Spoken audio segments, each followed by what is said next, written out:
What do you say, my Facebook friends, my Instagram buddies, my YouTubers? Number 8 in your scorecard.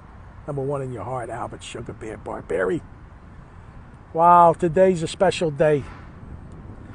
It was a special day in 2003. July 14, 2003 is when I made my minor league professional baseball debut with the Camden River Sharks over here in Camden. But there's 2 other dates that mean a lot to me during my amateur baseball travels. And it's June 4th, 1984 and June 17, 2001. You've heard me all talk about my Alaska League baseball days as a walk-on. If you want to go on YouTube, you can find that story. It was a hell of an accomplishment for me because on June 4th, 1984, I pulled off of Roy Hobbs at this open tryout. I remember that movie, The Natural, came out in May of '84, and I remember at the movie theater when I saw Robert Redford in that movie hitting balls out of the ballpark as an older man. Obviously, I wasn't an older man in '84. I said, that's what I got to do, and that's what I will do to impress this coach that's going to hold this open tryout, which wouldn't have meant nothing to him because them coaches, them managers, they handpick their players during their college season. These kids are Division I prospects that going on to be future minor leaguers and major leaguers. And that's what I did. I pulled off of Roy Hobbs. And there's only, the tragic thing about that is I don't have video of that. And I wish I did. That was a mistake, because if I had that video, it would have been epic. And there's only one living witness from the Philadelphia area who bared witness to that, what I did with his bare eyes. His name is Ralph Oliva. Other than the Anchorage Glacier pilots and Steve McFarland, the field manager, would remember that. I'm sure Mike Batesel, who threw me after I got my ground balls at third and showed off my major league arm, I was asked to take some hacks. And Mike Batesel, the third baseman for the Anchorage Glacier Pilots, St. Louis Cardinal product, and he went on to coach Cal Fullerton to a College World Series in '05 and '06. He surely remembers. They gave me 5 hacks, and I hit 4 of them out of the ballpark. And that just etched in stone me a spot on the 1984 Anchorage Glacier Pilot roster. You can go on YouTube and you can find that story.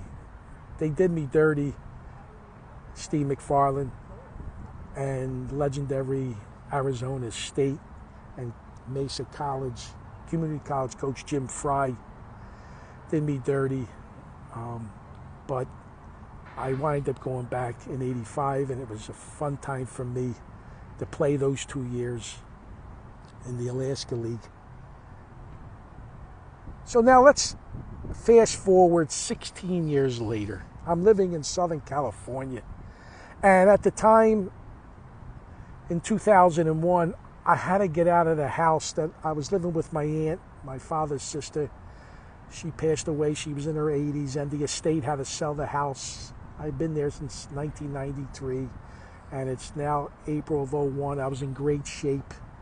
And, you know, when friends of mine, my buddy Dom Toda, he'd come and visit. He was also, he would have bared witness to that June 4th, 1984 tryout, but he was working up at the pipeline that week, or else he would have been there too. But when friends came into Southern California, I'd take them around, and one spot I would take them is obviously Malibu down Pacific Coast Highway.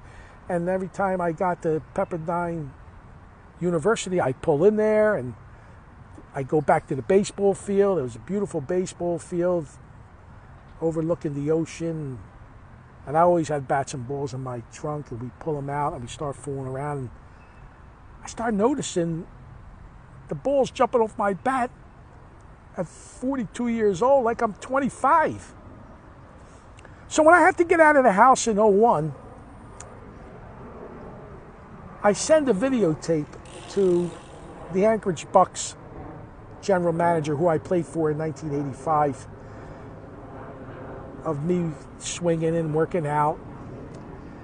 And I never got a reply to him from it. And I wanted to go to Anchorage to, clean up some unfinished business. I left 85 abruptly, never thanking Dennis Mattingly, who believed in me from the start. And even in 84, he tried to talk me into playing with his team, the Anchorage Bucks. I didn't. I chose the Anchorage Glacier Pilots, which was a mistake. And I tell my buddy Dom Toda, who's living in Florida, what I want to do. And I said, can I come there and until I go to Anchorage in June? He said, sure, come. He was always supportive of me especially when it came to baseball. So I do that, and I never got a reply from Dennis Mattingly, but I get on a plane anyway in June of 01, and I get to the airport, and I call Dennis Mattingly up at his house. He answers the phone. I said, Dennis Mattingly. And the first words out of his mouth was, is this Al Barbieri? He never forgot my voice. I said, yes, Dennis, it is. He says next, are you here? I said, of course I'm here. I just landed. I said to him, did you get my videotape I sent you? He said, yes, Al. I said, well, what do you think? Because on the tape I explained that I'm not sure if I can play. I'm in my 40s and it's a collegiate league. He says, Al, listen, this ain't 1985 anymore. I got a coaching staff. They pick their players during the season, their season.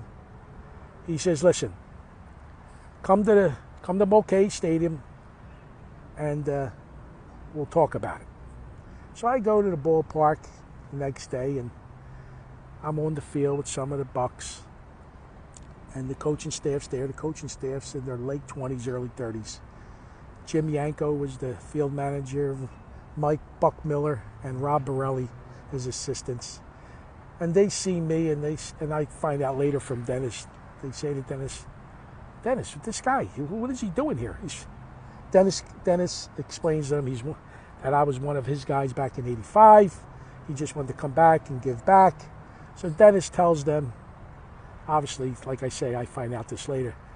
Dennis shares the story with me. Dennis tells them, listen, let's keep him on the roster until our roster gets filled up, because they have kids involved in the College World Series early June. And we'll just deal with it when the roster gets full. So that's what happens. And on this fateful day of June 17, 2001, happens to be my mother's birthday and Father's Day on the same day. And my mom's been dead since 1977. My dad was dead since 1989. And Coach Yanko calls me out to pitch hit. And on an 0-1 pitch, I hit a frozen rope to left center like I was 20 years old. And it got all the attention. The newspapers ate it up. I stuck around the whole season, got about 5-6 at-bats.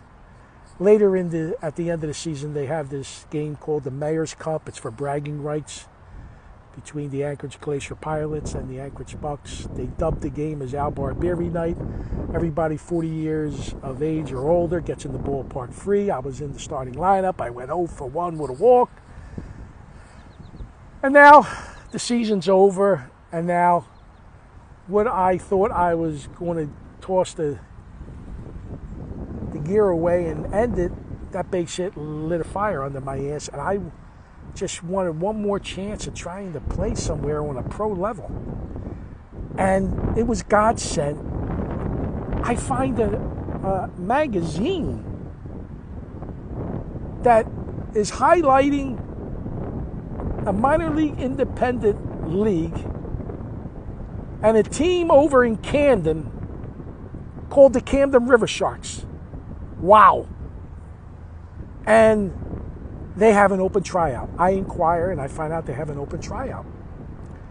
So I call up my buddy Dom again, and I'm still in Anchorage. I said, Dom, listen, I fill him in about what I want to do. I tell him, can I come back and hang out with you in Florida? I got to stay in shape for April because I want to go to this open tryout. And I, of course, without taking a breath, yeah, come on back.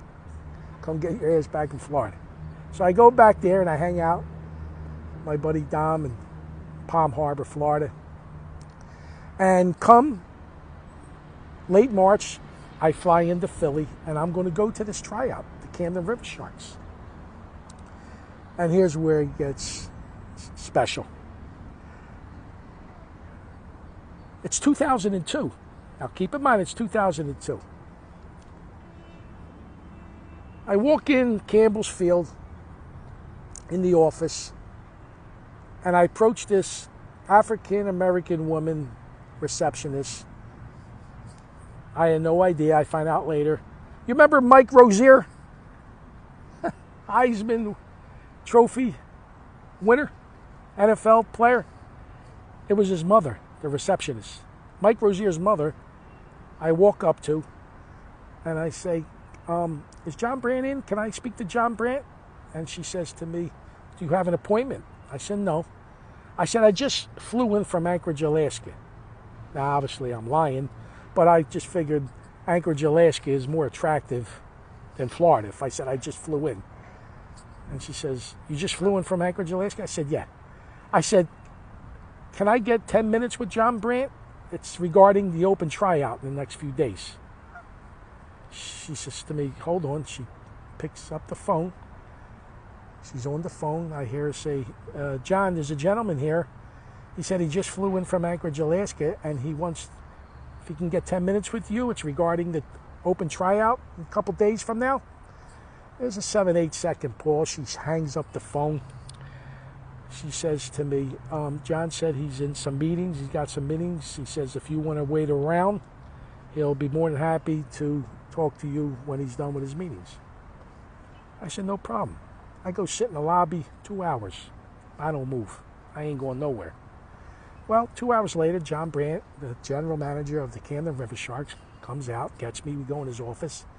I fill him in about my 2001 experience in the Alaska League in 84 and 85. He heard about it. It was floating around in the baseball world, and also because Ted Solari covered it in the Daily News, and the South Philly Review covered it in their paper.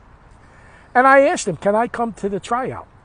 Because I feel like I have a little bit left in my bat. And my arm's dead, but I could still swing the bat. And I would love to come and to the tryout. And he said, okay, yeah, do that. Sure, we'll be more than happy to take a look at you. So I do that, and I got some BP hacks, I think because I didn't have to earn them hacks at the tryout. I think because John, Wayne Krenchecki is the manager of the River Sharks. He's a former #1 overall draft pick in '78 out of Miami University. And I think because they knew that I played in the Alaska League, and they just gave me some hacks. So a few hours later, after lunch, they have pitchers come back, and now these pitchers are going to throw live BP. And I got some hacks off then. And I impressed Wayne Krenchecki, the field manager, and John Brandt.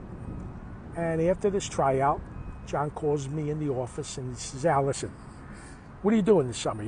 Can you hang around? I say, yeah, I can hang around. He says, listen, you know, sometimes when a player gets hurt, it takes us a few days to get another guy in here and this and that. So maybe if you stick around, maybe that can happen and we can get you to make your debut with us. And I said, okay, sure, yeah, I'll be around. So to stay in shape again, I playing in a wood bat league over the bridge in Belmar. The whole summer goes by. I never get a phone call from John Brandt until Labor Day weekend. John calls me up and asks me to come into his office, so I go to Campbell's Field. I'm in the office, and John, with a very apologetic tone, apologizes that he's sorry that I stuck around and nothing happened. But then in the same breath, he says to me, Al, how would you like if I invite you to spring training for next season, and we'll give you a chance to make the ball club? Make the ball club? I thought I was hearing things. I said, really, John? You serious? He goes, yeah. I said, will you shake on that? He said, yeah. He shakes my hand. He says, I'll fly you in, and if you can prove next spring training, if you can still hit the ball the way you showed us this past tryout, I'm pretty sure we can, figure out when you can make your pro debut with us. I'm all in for that. I go. I impressed them in 03 at the spring training. The spring training was held at Campbell's Field. I don't make the opening day roster, but they activate me on Memorial Day weekend. Now I'm with the ball club every day, taking BP. It's a hell of an experience. My teammates, it took time for them to warm up to me, that baseball fraternity. Here I am in my 40s. I'm 44 years old. But then they came around, and they were cool, especially former Philly Kevin Jordan. He was my biggest ally. He was the locker right next to me in the clubhouse. He was a cool guy, Kevin Jordan. Anyway, at the end of June, Wayne Krenchecki tells John Brandt, tell Al, take a look at the schedule, pick out a game. So John calls me in the office again, and I pick up the schedule. John tells me, Wayne says, pick out a game. So I look at the schedule, and I notice July 14th, which happens to be Major League Baseball All-Star break. But I also know the Newark Bears are scheduled to come to Campbell's Field. And I knew Ricky Henderson was playing for the Newark Bears. And I'm older than Ricky Henderson. He's born in December. I'm born in September. I say to John Brandt, John, I think July 14th is a beautiful date to play. I give him the schedule. I said, do you see what I see? John Brandt, being a general manager and a businessman too, he's, yeah, I see what you see. Turns around on his chair, goes on his sports wire, and he types out, Al Barbieri, Philadelphia native, going to make his minor league debut, professional debut with the Camden River Sharks on July 14th versus the Newark Bears. Well, it caught fire, and before you know it, it's crazy. It's crazy. I never got to thank Michael Barkham. Michael Barkham set up for me to go on Daily News Live that Friday. I guess would be 13, 12, I guess 11, July 11th, that Friday before the game. July 14th fell on a Monday that year in 2003. And Dee Lyman interviews me. And she also mentions Ricky Henderson's going to be in the ballpark that day when I make my debut. And that I got a chance to break his record as being the oldest player in the Atlantic League to get a hit. So after that Daily News Live, I go back to Campbell's Field. We have a game at night. And Chick, Wayne Krenchecki, calls me in his office. He says, Al, how would you like to DH and lead off Monday night? I said to myself, God love this guy. What a gentleman. He's trying to get me 5 at-bats. I know exactly. That's what a baseball man does. And that's how a baseball man thinks. He had a lot of respect for me. He knew I earned it. I wind up getting 4 at-bats. I went 1 for 3 and a walk. I was in the hole in the 9th inning to get my 5th at-bat, but we lost the game 4-1. But the bittersweet sadness of that day was that Monday morning, early afternoon, Ricky Henderson got signed by the Los Angeles Dodgers and wasn't in the lineup for the Newark Bears. It would have been special for Ricky to be in the game where I was making my pro debut. And on an 0-1 pitch in the bottom of the first, I singled the right field, nice little humpback line of the right field, and I broke future Hall of Famer Ricky Henderson's record, being the oldest player in the Atlantic League. So that's how I got to Campbell's Field in 2003. And as you see, I'm here on the waterfront. There's the Ben Franklin Bridge. And as you can see, Campbell's Field, the home of the Camden River Sharks, is no longer here. It was demolished in 2017. Tragic. What a shame, a beautiful ballpark. But